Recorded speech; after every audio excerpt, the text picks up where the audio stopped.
ওকে,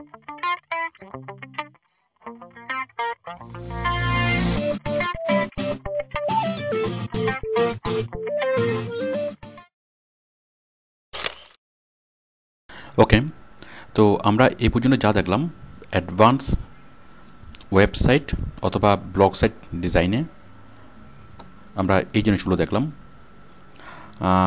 add weather update, তো add weather update আশা করি এটা আপনারা করতে পারবেন, আমি এটা দেখানোর প্রয়োজন মনে করছি না। ওয়েদারের কোডগুলো কালেক্ট করে আপনি সেভাবে অ্যাড করতে পারবেন। আপনি গুগলে যেভাবে সার্চ করবেন Yahoo weather code for website অথবা শুধুমাত্র HTML code for weather update, এভাবে আপনার নিজের মতো করে যেভাবে আপনি চান ওইভাবে সার্চ করে আপনি ওয়েদার কোডগুলো খুঁজে বের করতে পারবেন এবং সেগুলো আপনি ওয়েবসাইটে পেস্ট করতে পারবেন। আশা করি আপনি কাজটা করতে পারবেন। এরপর দেখুন Facebook tab, ad Facebook tab. আমরা অনেক ওয়েবসাইটে গেলে আমরা ওই ওয়েবসাইটে ফেসবুক ট্যাব দেখি, মানে আমরা সরাসরি যদি ওই নিউজটা যদি আমরা ফেসবুকে শেয়ার করতে চাই তাহলে সরাসরি ওই বাটনে ক্লিক করলেই আমরা ফেসবুকে শেয়ার করতে পারি। দেখুন আমি বিষয়টি দেখাচ্ছি। এই যে দেখুন আমরা বিভিন্ন ওয়েবসাইটে গেলে আমরা এরকম বাটন দেখি, এই যে ফেসবুক, টুইটার, গুগল প্লাস। মানে সাপোজ আমি এই পেজে গেলাম, এখন আমি যদি চাই এই জিনিসটা আমার বন্ধুদের সাথে শেয়ার করব, মানে আমার ফেসবুকে এই jagovedi.com এটার লিঙ্ক আমি ফেসবুকে দেবো, ফেসবুকে সবার সাথে শেয়ার করব, তাহলে আমি এই লিঙ্কটা কপি করে ফেসবুকে পেস্ট করার দরকার নাই। আমি জাস্ট এখানে ক্লিক করলেই সরাসরি ফেসবুক চলে আসবে এবং সরাসরি আমার নামে সেটা পোস্ট হবে।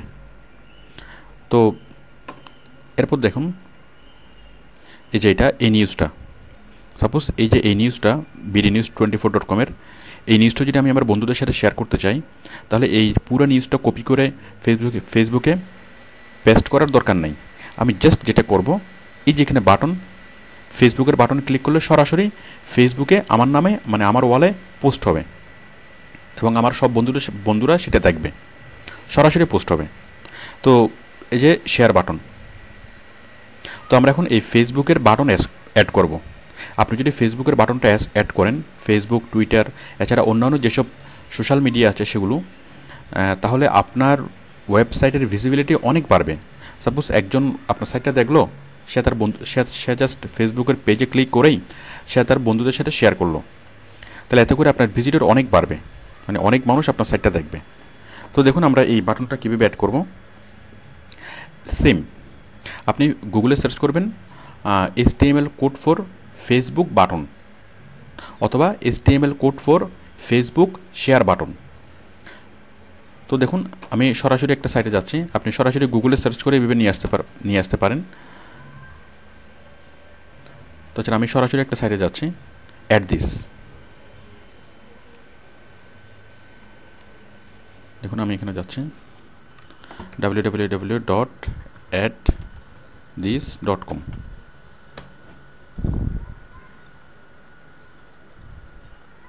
www.addthis.com এই সাইটটা। এখান থেকে আমরা এই ফেসবুকের বাটনগুলো পাবো, ফেসবুক, টুইটার সহ সবগুলো শেয়ার বাটনগুলো পাবো। তো দেখুন আমি ক্লিক করব এখানে গেট দ্য কোড ক্লিক করলাম। আমি এখন এখান থেকে কোডগুলো পাবো।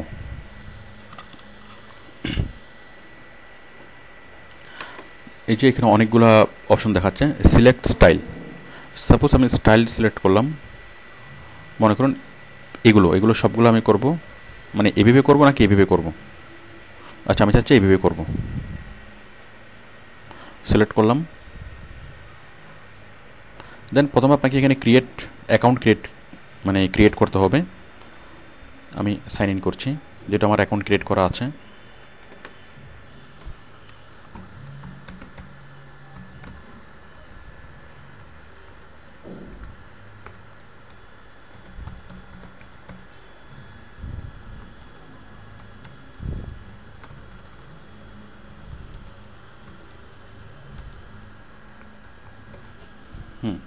আমি একটা টেস্ট অ্যাকাউন্ট দিয়ে সাইন আপ করে রেখেছিলাম।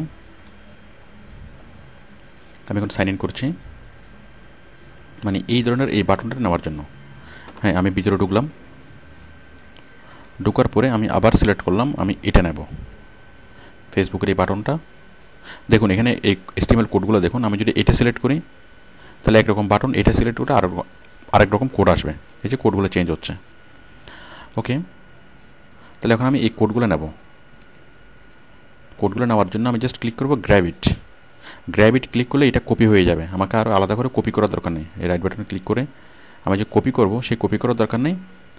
কপি মানে এখানে কপি করলে যা, আমি জাস্ট কী করব, এখানে গ্র্যাব ইট, এটা কপি হয়ে গেল।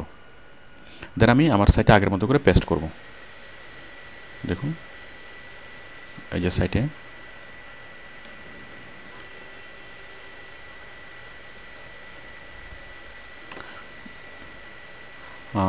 মনে করেন আমি একটু উপরে দেব, এই যে অ্যাড গ্যাজেট এখানে দেব।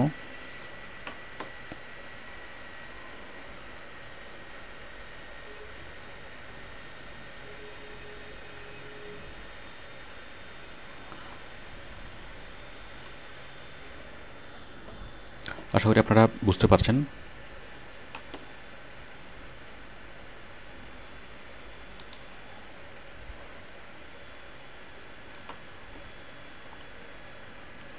পেস্ট করলাম, দেন সেভ অ্যারেঞ্জমেন্ট। দেন আমরা এখানে যখন দেখব, দেখুন আসছে, এই যে চলে আসছে, এই যে লিঙ্কডইন, টুইটার, এখানে ফেসবুকও, এই যে ফেসবুক আমরা এখানে ক্লিক করে এই যে ফেসবুক পাচ্ছি, এই যে ফেসবুক, টুইটার। তো আশা করি বুঝতে পারছেন। তো অ্যাকচুয়ালি আমি এই কোডটা সিলেক্ট না করে যদি এই কোডটা সিলেক্ট করতাম তাহলে ফেসবুকটা প্রথমে আসতো। যাই হোক, ওদের কোনো কারণে এই মুহূর্তে ফেসবুকটা আসছে না, মানে সরাসরি ফেসবুকটা দেখা যাচ্ছে না। যাই হোক, এখন মনে করুন আপনার এই ওয়েবসাইটটা কেউ দেখার পর সে যদি ফেসবুকের বাটনে ক্লিক করলেই তার নামে একটা পোস্ট হয়ে যাবে তার ওয়ালে। দেখুন, মনে করুন আপনার কোনো বন্ধু এটা, কোনো ভিজিটর এটা দেখলো, দেখার পরে জাস্ট এখানে সে ক্লিক করলো, মানে জাস্ট ফেসবুকের ট্যাবে সে ক্লিক করলো।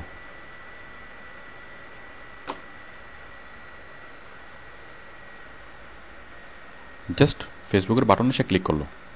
ক্লিক করার পর একটা অপশন আসবে, ফেসবুকের সাথে কানেক্ট হচ্ছে।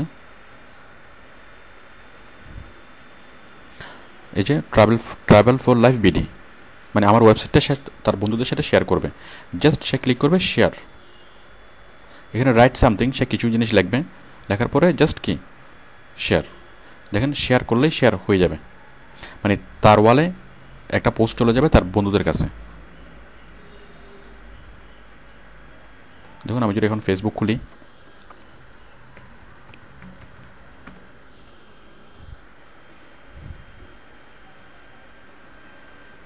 এই যে আমরা অটোমেটিক্যালি একটা দেখতে পাচ্ছি, এই যে ট্রাভেল ফর লাইফ bd.blogspot.com। তার মানে আমি যে টেস্ট অ্যাকাউন্টটা তৈরি করেছি এটা হচ্ছে সালমান খান নামে ফেসবুক অ্যাকাউন্ট। তো মনে করুন সালমান খান নামে একজন ভিজিটর, সে জাস্ট এখানে ক্লিক করেছে, মানে তার ওয়েবসাইটটা, আপনার ওয়েবসাইট দেখার সময় এখানে ক্লিক করেছে, তাহলে কী হবে, সালমান খানের ফেসবুক ওয়ালে অটোমেটিক্যালি এইভাবে চলে আসবে, মানে আপনাকে কোনো ডিজাইনও করতে হবে না, কোনো কিছু করতে হবে না। তো যার ফলে যদি এইভাবে একটা ক্লিকের মাধ্যমে যদি করা যায়, মানে শেয়ার করা যায়, তাহলে আপনার পেজের ভিজিবিলিটি অনেক বাড়বে, ওয়েবসাইটের ভিজিবিলিটি অনেক বাড়বে। তো এইভাবে আপনি যে কোনো লেখায়, যে কোনো জায়গায় আপনি এই ট্যাবগুলো ইউজ করতে পারেন, মানে ফেসবুক, এটা হচ্ছে লিঙ্কডইন, টুইটার, ফেসবুক, এইভাবে বাকি সবগুলো আপনি এইভাবে ইউজ করতে পারেন। ওকে, তো আশা করি আপনি বিষয়টি বুঝতে পেরেছেন। এরপরে আমরা আলোচনা করব চেঞ্জ ডিজাইন। আমরা ডিজাইন চেঞ্জ করব। এই যে আমরা এখন যে ডিজাইনটি দেখতে পাচ্ছি, আমরা যে সাইটটি তৈরি করলাম, যেই ডিজাইনটি আমরা দেখতে পাচ্ছি, এটাকে আমরা আমাদের মনের মতো করে আমরা চেঞ্জ করতে পারবো।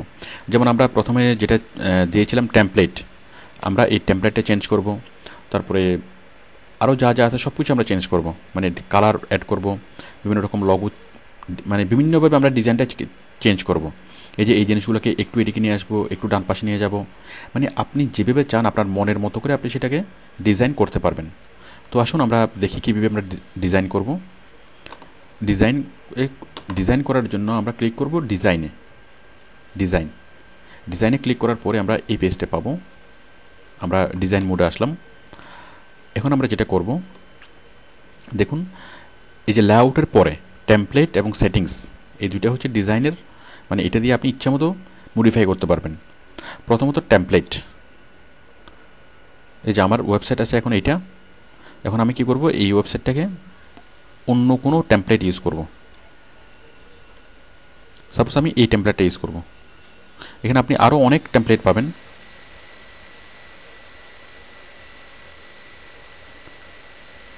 সাপোজ আমি এই টেমপ্লেটটা ইউজ করব।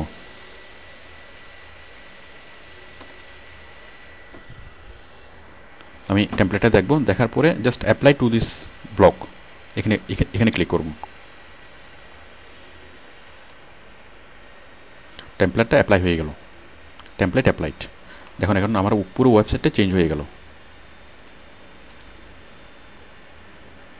আমি যদি রিলোড করি, দেখুন যে পুরোটা টেমপ্লেটটা চেঞ্জ হয়ে যাবে।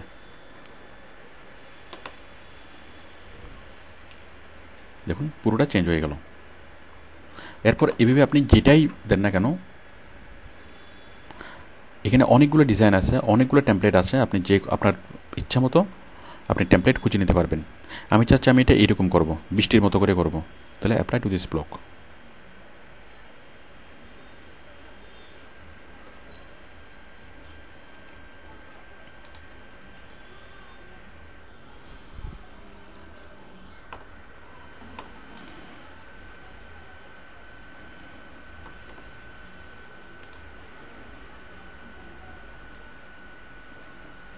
রিফ্রেশ করছি,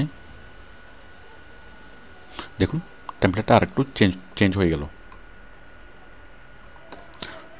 এরপর দেখুন আমরা টেমপ্লেট চেঞ্জ করার পরে আমরা আরও অনেকগুলো টেমপ্লেট এখানে দেখতে পাচ্ছি।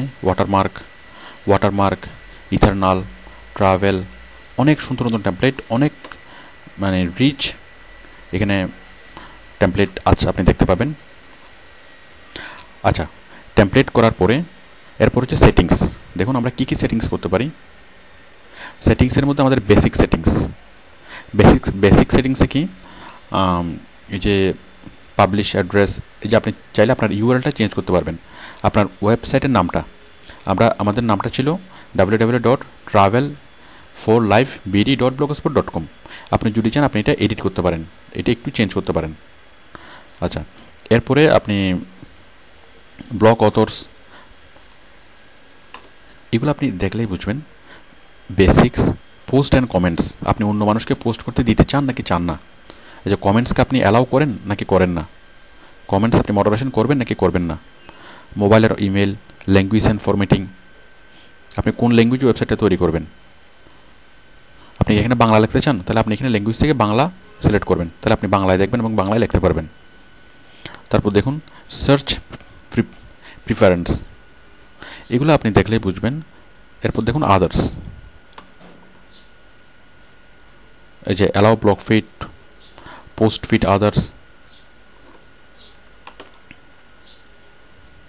এই যে আপনি এই ধরনের কন্টেন্ট দিবেন কি দিবেন না, গুগল অ্যানালাইটিক্স ইউজ করবেন কি না। যাই হোক, এগুলা একটু অ্যাডভান্স লেভেলে, আপনি জাস্ট এই অপশনগুলো দেখবেন। মানে আপনি এই মুহূর্তে এগুলো বোঝার দরকার নেই, এগুলো আমাদের অন পেজ এসইওতে গেলে এগুলো বোঝার প্রয়োজন হবে। আপনি সাধারণ ব্যবহারকারী হিসেবে, সাধারণ ইউজার হিসেবে আপনার অত ডিপ লেভেলে যাওয়ার দরকার নেই। জাস্ট আমি যেটা আপনাকে দেখালাম যে আপনি যে কোনো ধরনের সেটিংস আপনি এখান থেকে চেঞ্জ করতে পারবেন। তো এখানে দেখেন, এখানে আমি এই বাটনগুলোর সাথে আপনাদের পরিচয় করে দিচ্ছি। ডিজাইনের যে ডিজাইন মোডের এই মোডের যে বাটনগুলো, ওভারভিউ, তো আপনি ওভারঅল দেখবেন আপনার ভিজিটর কেমন আসছে। যাই হোক, এই পোস্টে আপনি দেখবেন কি, আপনি আপনি যে পোস্টগুলো করেছেন সেই পোস্টগুলো আপনি যে কোনো সময় এখান থেকে এডিট করতে পারবেন। এই যে পোস্ট মানে হচ্ছে ডান পাশে যেগুলো থাকে, এই যে ডান পাশে যেগুলো থাকবে সেগুলো হচ্ছে পোস্ট। এই যে যেমন এখানে পোস্ট হচ্ছে Chittagong, Rangamati travel spots for Cox's Bazar, এগুলো হচ্ছে পোস্ট। এই যে পোস্টগুলো আমরা এখানে দেখতে পাচ্ছি, এই যে post Chittagong Rangamati travels sports in Cox's Bazar. এরপর হচ্ছে পেজেস, মানে আপনি পোস্টগুলোকে এখন যে কোনো সময় এগুলো এডিট করতে পারবেন, এই যে রিমুভ করতে পারবেন, এডিট করতে পারবেন, চেঞ্জ করতে পারবেন, আপনি যেটা ইচ্ছে সেটা করতে পারবেন। আচ্ছা, এরপর হচ্ছে পেজেস দেখেন, পেজেস এই যে home, photo, video, about us, এই যে পেজেস হচ্ছে এগুলা ট্যাবগুলো, যে home, photo, video, about us, এই যে এখান থেকে আপনি যে কোনো পেজকে যে কোনো কিছু করতে পারবেন, যে কোনো ধরনের এডিট, ভিউ, রিভার্ট অথবা ডিলিট যে কোনো কিছু করতে পারবেন, অথবা যে কোনো ধরনের এডিট করতে পারবেন। কমেন্টস, এটা আপনি বুঝবেন। তারপর হচ্ছে গুগল প্লাস স্ট্যাটাস মানে হচ্ছে আপনার ওয়েবসাইটটা কতজন দেখলো, কোন দেশ থেকে দেখলো, যাই হোক এগুলো আপনি এমনিতেই বুঝবেন। তারপর হচ্ছে আর্নিং, এটা হচ্ছে অ্যাডসেন্সের জন্য। আপনি এই ধরনের ব্লগ সাইট তৈরি করে আপনি সরাসরি গুগল থেকে আর্ন করতে পারেন। মানে আপনি এরকম ব্লগ সাইট তৈরি করবেন, ওয়েবসাইট তৈরি করে আপনি মানে বিভিন্ন অনেক রিচ ইনফরমেশন রাখবেন এবং তারপরে আপনার এই ওয়েবসাইটের এসইও করবেন। আপনি যখন অনেক জায়গায় ওয়েবসাইটটা ছড়িয়ে দেবেন, তখন সারা পৃথিবী থেকে অনেক মানুষ আপনার সাইটটাকে ভিজিট করবে, এবং ভিজিট করলে তখন আপনি কী করবেন, গুগল আপনাকে অ্যাডভার্টাইজমেন্ট দেবে, মানুষ আপনার সাইটে ভিজিট করবে এবং গুগল আপনাকে অ্যাড দেবে। তো যার ফলে আপনি সেই অ্যাডগুলোতে যদি মানুষ ক্লিক করে, তখন আপনি গুগল থেকে পেইড হবেন, গুগল আপনাকে পে করবে। তো এটা আমাদের আলাদা আলোচনা, এটা হচ্ছে অ্যাডসেন্সের কাজ, এটার জন্য আমাদের আলাদা সিডি আছে। তো অ্যাডসেন্সের কাজটা এখানে টোটালি শেখানো হয়েছে, যাই হোক এটা আমাদের আলাদা সাবজেক্ট। আমি যেগুলো আলোচনা করার বিষয় ছিল আমরা মোটামুটি সবগুলো আলোচনা করেছি। তো এর বাইরেও আরও অনেকভাবে ডিজাইন করা যায়, আর অনেকভাবে ওয়েবসাইটটাকে মডিফাই করা যায়। আরেকটা মজার বিষয় হলো, আপনি এই যে গুগলের সার্ভারটা আপনি ইউজ করতে পারেন। সাপোজ আমি চাচ্ছি এখানে মনে করেন আমার ওয়েবসাইটের নাম হচ্ছে travelforlife.blogspot.com। তো এই ব্লগস্পট শব্দটা থাকার কারণে এটাকে মনে হচ্ছে কি এটা ফ্রি সাইট, বাট আপনি যদি এই ব্লগস্পট শব্দটা বাদ দিতে চান সেটাও করা যাবে। আপনি ডোমেনটা কিনে হোস্টিংটা সম্পূর্ণ ফ্রিতে গুগল থেকে পেতে পারেন, মানে আপনি রিডাইরেক্ট করে দেবেন, মানে সেই প্যানেলে গিয়ে রিডাইরেক্ট করে দেবেন। যাই হোক এগুলো অনেক অ্যাডভান্স আলোচনা, এগুলো এখন বুঝবেন না। তো আমি এই ওয়েবসাইট ডিজাইনটা যে জন্য দেখালাম সেটা হচ্ছে জাস্ট আপনি নিজের প্রয়োজনের জন্য একটা ওয়েবসাইট তৈরি করতে পারেন। তো আপনি ওয়েবসাইট তৈরির যে প্রথম খণ্ডটা ওইটা আপনাকে একটু ভালো করে দেখলেই হবে, দ্বিতীয় খণ্ডটা এবং তৃতীয় খণ্ডটা অত মনোযোগ দিয়ে না দেখলেও চলবে। তো আশা করি আপনারা বুঝতে পেরেছেন যে ওয়েবসাইট তৈরি করা আসলে খুব কঠিন কাজ না, খুবই সহজ, জাস্ট আপনাকে একটু সময় দিতে হবে। আর ওয়েবসাইট আমরা যেটাকে তৈরি করলাম এটা হচ্ছে ব্লগার দিয়ে। এছাড়া আপনি সিএমএস দিয়ে ওয়েবসাইট তৈরি করতে পারেন, যেমন সিএমএস, এটা একটা সিএমএস, বাট আপনি জুমলা, ওয়ার্ডপ্রেস, পিএসপি, তারপর এগুলো দিয়ে আপনি ওয়েবসাইট তৈরি করতে পারেন। আরও হচ্ছে ড্রিমওয়েভার। তো ওগুলোর জন্য আলাদা ওয়েবসাইট তৈরি, মানে কমার্শিয়াল ওয়েবসাইট তৈরি, ওটা আলাদা। আমি এই যেই ওয়েবসাইট তৈরিতে আপনাদের দেখালাম এটা হচ্ছে নন কমার্শিয়াল ওয়েবসাইট। এগুলো আপনি ব্যক্তিগত কাজে ইউজ করতে পারবেন, বাট কমার্শিয়াল ওয়েবসাইট হিসাবে এগুলোকে মানাবে না, বাট আপনি ব্যক্তিগত কাজে এই সাইটগুলো ইউজ করতে পারেন। ওকে, থ্যাংক ইউ।